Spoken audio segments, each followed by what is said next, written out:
Hey guys, welcome back to A-Level Lessons. Right, for a lot of you guys who are going to be watching this, perhaps some of you guys are receiving your results this week. Right, some of you guys may be here because you are interested in understanding what the A-Levels is all about, right? What is your career paths going to be like? All these kind of things. Some of you guys here may be anxious, some of you guys may be excited. Some of you guys may be watching this after your results. If so, congrats, you have finally finished your A-Level examinations. So this is going to be the post A-Level series that I will be starting for a lot of you guys who are unsure on what you are supposed to do now that A-Levels are over. So for a lot of you guys, you may be thinking, alright, I've got my grades now, what do I do? You may be thinking, what should I be preparing for? What is the next stage? So in this 3-part series, we're going to be looking at the post A-Levels plan. Alright, in this first part, we're going to be covering choosing your university. And we have 2 other parts that we're going to be looking at that I'll be releasing very, very soon. It's the 2 parts that will follow after this first part. It is going to be the application process. Right? How do you write a personal statement? How long is the application process? And lastly, interviews. So this mainly pertains to our Singapore students, more for the GCE A-Level examination, students who are planning or have already completed their GCE A-Level and are planning for further studies. So without further ado, let's get right into this first part on choosing your university. In this video, we're going to be looking at what are rank points, what is your IGP, the indicative grade profile, what is the difference between a double major and a double degree, and lastly, of course, some of you guys may be having some plans to go overseas, right? The difference between local and overseas universities. So these are really just going to be the main ideas. A lot of things that you need to discover on your own will have to be done via your own homework, going to the various university websites to find out more. So I'm just going to go through in general the basics over here, and these are basically parts that a lot of students have asked questions before as to what they are about. So let's go through what rank points are. By now, a lot of you guys who have collected your results or are collecting your results would be more than clear as to what rank points are all about. You would have done your prelims, your promos, your mid-years, your common tests, your written assignments that would have given you a certain set of rank points. So, rank points are essentially points that are awarded for attaining a certain grade at the A-Level examinations. H1 and H2 subjects, naturally, they are of different content, they are of different depth. They will be awarded different amounts of points as well. So the maximum rank points that you can attain for your A-Levels would be 90. This is the maximum. You cannot go beyond this. It is not usually the case, right? Because we only take the best 4 content subjects. So your 3 H2s and any one of your 1 H1, usually it will be the content subject that we'll need to factor in. We'll take in general paper as well as your project work. So your H1, H2s, they have different points. Essentially, the higher the rank points, the better. You should always be aiming for rank points that are close to 90. In general, I would say that a good average is any rank point that is above 80 or above 75. You should generally be able to make it into quite a few university courses. So let's go through the point system. This is something that you guys should be familiar with, right? For a grade A, let's try and look at just ABCs, right? For grade A, H2, you'll be awarded 20 points. H1, you'll be awarded half of that, 10 points. For grade B, it's 17.5 and 8.75 respectively. And for grade Cs, you get 15 and 7.5. So it's all half of the amount of points. And for SUs, I mean, we shouldn't be aiming here, right? It's a bit sad over here. But essentially, your A's and your B's, your C's will be majority of what you guys will be seeing. So when you get your results, you won't receive your rank points. You have to calculate it on your own, right? But essentially, your rank points will be a rough indication of where you stand. And when you splice it with the IGP, it will help you to get a better understanding if you can actually make it into the course of your choice. So when you look at applying to a uni, should you look at rank points? I would say no. It is not the most important. Instead, look at your indicative grade profile, which we will cover after this very, very soon. Okay, over here we have an example as to how you should be calculating your rank points. So we have John, who took H2 Geography, H2 Econs, H2 Math, and H1 Chemistry. So let's say these are the grades he got, right? He got ACC/B. So on your grade sheet, and H1 GP got B and A. On your grade sheet, or if let's say you make it out on stage or anything, if you did well enough, your grades will look something like this: ACC/BBA. So it's the H2s first, then /H1s. So his total rank points will be, add up everything together, you've got 20 for the A, 15 for the C, another 15, 8.75 for the H1s, and 10 for the last H1 project work. He will get a total of 77.5 rank points, which is okay. It's not fantastic for getting into the higher tiered uni courses, but it can definitely get him a spot in a lot of university courses already. So this will be roughly how you calculate it. Now, if you see a grades, anything on your report card or either that on your slides or anything, when it comes to the actual day of receiving your results, it will usually be indicated something like this. Just take note, it's always the 3 H2s first, or either that for those who are taking 4 H2s, the 4 H2s first, followed by a slash and then the H1 grades. So it would then lead us to your IGP, where the indicative grade profile, which, what is it about? It is the grade profile that is taken from the previous batch of uni admissions, so that means last year's batch, measured from the 10th percentile to the 90th percentile. It is represented by the 3 H2s and 1 H1, for example AAB/A. So if your grades are nearer to the 90th percentile, it's a good thing, right? It means that you have a higher chance of getting into that course, right? Anyone that is found to have a grades around the 10th percentile, the 10th percentile basically means it's the bottom 10% of the cohort, right? The bottom 10% of those who got into this course. So if you're near the 90th percentile, it means that you're nearer the top few grades of those who got into this course. It is a good thing. So each uni will have a different IGP for the same course, right? Even though let's say NUS may offer business admin, NTU may also offer business admin, the IGP may actually be different. So you have to go and research, right, the various unis to see if you meet the criteria. So meeting the previous year's GPA or IGP scores does not actually guarantee your admission, right? GPA is more for poly kids. So even if you do not meet the IGP but it's close enough, there's no harm trying. So let's say you are just off by maybe say 1 grade, right? You'll say your H1. There's no harm for you to try the course. Okay, there's always a chance whereby the IGP for this year may be lowered or it may even increase as well in terms of its intensity. So you really can just give it a shot if your IGP is still around the 10th percentile and it's somewhat close to getting you into that course. So an example over here, we have the one from the National University of Singapore, NUS. So some courses also have prerequisite subjects. These are just some things to take note. For example, medicine requires a good H2 pass in Chem. So if you didn't take Chem at all in your entire JC life, I would say try not to apply because you most likely won't stand a shot. And also some courses also require an interview or a test. For example, you see this is the IGP for the 2020 and 2021 batch, meaning to say it's for last year's batch. And it's a reference for you guys to use. If you see some of them like law, medicine, nursing, dentistry, architecture, a lot of them have all these asterisks. These asterisks, they would state at the bottom of this page, is actually meaning that you need to have an interview or a test first before you can be admitted. Right, but if not, if you look at this IGP, what you should be looking at is you should be looking at the 90th percentile parts, seeing whether your grades meet all of these over here, the AA/A and whatnot.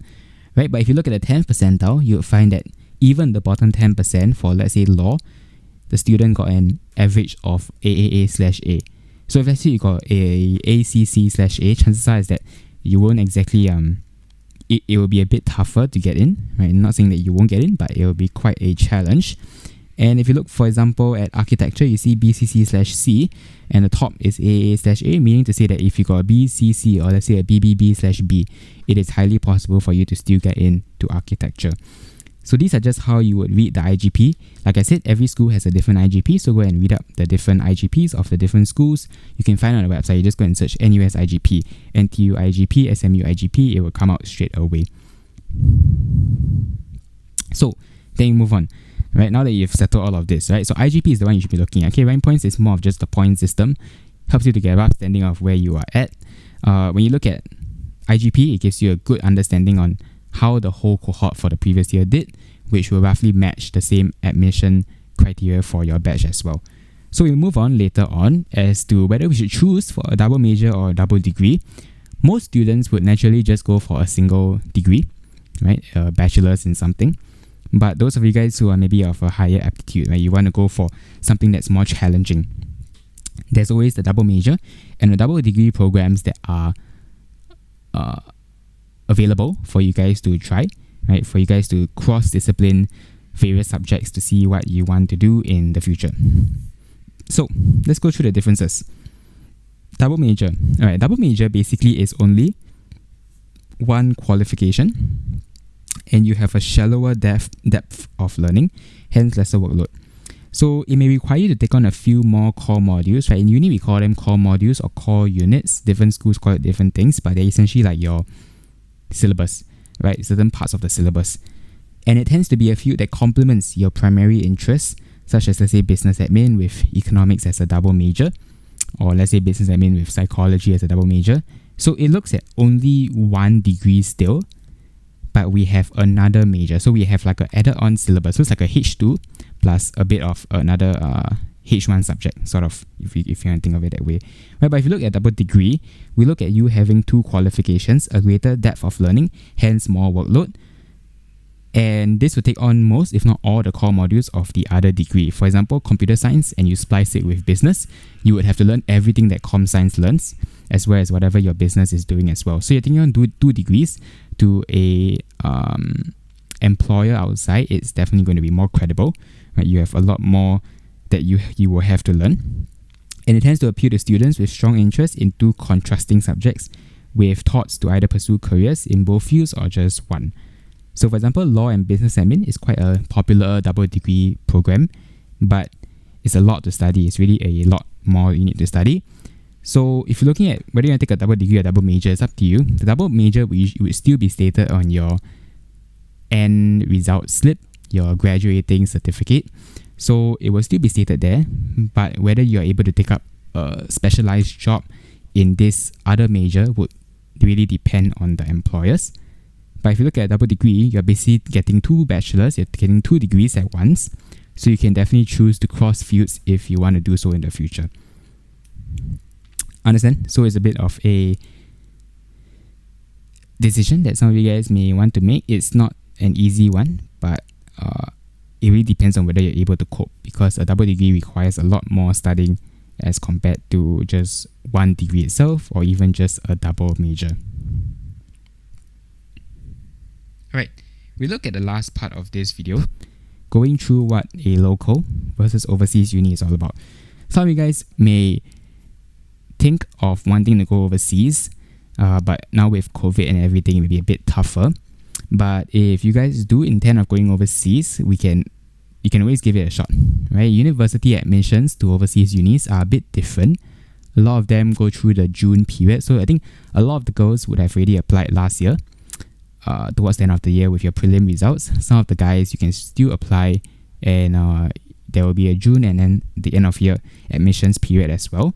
So those, you can go and search up more online with reference to any of the unis that you're interested in going to overseas, be it Oxbridge, Harvard, any of those. But let's go through what are some of the pros and cons. I think it's quite straightforward. For local U, definitely there's cost savings, right? Local U is actually considered quite cheap, right? Because it's quite heavily subsidized by the government as compared to, of course, overseas, right? Overseas, you're going to have to pay a lot more. It is also going to be a more familiar environment, right? The culture and the overall vibe will be very similar to your previous education experience. For some people, this is a huge bane, right? It's a huge negative, but it's really up to you.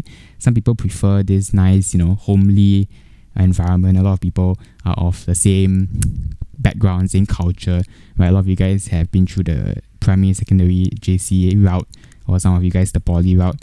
So it's really up to you. You'll meet a lot of old friends as well. The cons of it is that it is still, yes, a rat-race education system. In fact, increasingly, I think Singapore is bringing a lot of foreign scholars. So this can become something that's more challenging, right? It is still a rat race. Your JC, your secondary school, your primary school, you have been just working non-stop, working hard to try and beat your friends, right? So it's going to may kind of be like the same thing. It is still more of a rat race sort of education system. And the bell curve still exists, right? A lot of courses, uni courses, still have this bell curve. Of course, some courses, I think they don't have it. Like, if I'm not wrong, I think medicine does not have a bell curve anymore. But some courses like business, admin, accountancy, they have bell curves, which can be a turn off for some students, right? Because the bell curve requires you to really just get the grade as high as possible, right? There isn't really a fixed grade that you would secure an A, right? It really depends on how the whole batch does as a whole. So this can be quite a turn off for some students, the bell curve itself. And if we look at overseas unis, we look at the pros being that, of course, it's going to be a new culture and environment. You're going to be a new country, a new entirely new style of learning, right? A new environment. So this may help you to become more independent. It can expose you to new cultures that can be something that is quite cool, and I think very, very fun for a lot of you guys. So something that you can consider. And the uni qualifications are going to be different. So some may argue that overseas unis, they offer more diverse courses with stronger credibility as well. So for example, if you study at Oxford, or you study at Cambridge or Harvard, right? A lot of these unis, they have very, very established foundation, this established backing that they have, and their qualifications are definitely going to be much nicer sounding to a certain extent, right? If you look at the cons, definitely costly. You need a lot of money to go overseas, even just for one sem. We call it sem or terms. One semester itself can cost quite a bit. So this can be something you can consider, because government does not really subsidize for overseas universities unless you're a scholar. And if you look at distractions, right, because of the new environment, it can also be a double-edged sword, right? Some of you guys may end up being more distracted. Some of you guys may lose motivation. Some people, party a lot overseas. So it's something that you may want to consider, whether you're able to really get down and ensure that you are constantly studying, motivated to get to your desired goal or career in the future. So that's just some of the things that overseas unis brings. Just a bit of a insight over here. Right, so that's all I have actually for this first part. I think it is quite a simple part. I think the main part that a lot of students would be wondering is more on the IGP, rank points.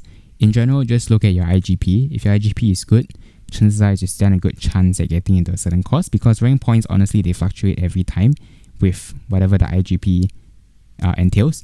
And a lot of you guys who are thinking of local overseas, give it a good thought. Right? I think now it's definitely a much harder decision to make. But go think about it and see if you prefer local or overseas. I myself am in a local. So it's something that you guys may think about doing. So if you have any questions for this first part, you can feel free to leave a comment or the question in the comment section below. I will answer them as always. And if not, that's all I have. Be sure to subscribe and like this video if you did learn something and you did maybe perhaps understood more about what the Singapore system of universities are like. And if not, I'll see you guys in the second part. We'll be going through a personal statement, what it's all about, how you should be writing that kind of stuff, and all that good stuff. So make sure you subscribe to stay tuned for that. And if not, I will see you guys in the next part. Have a good one. Bye bye.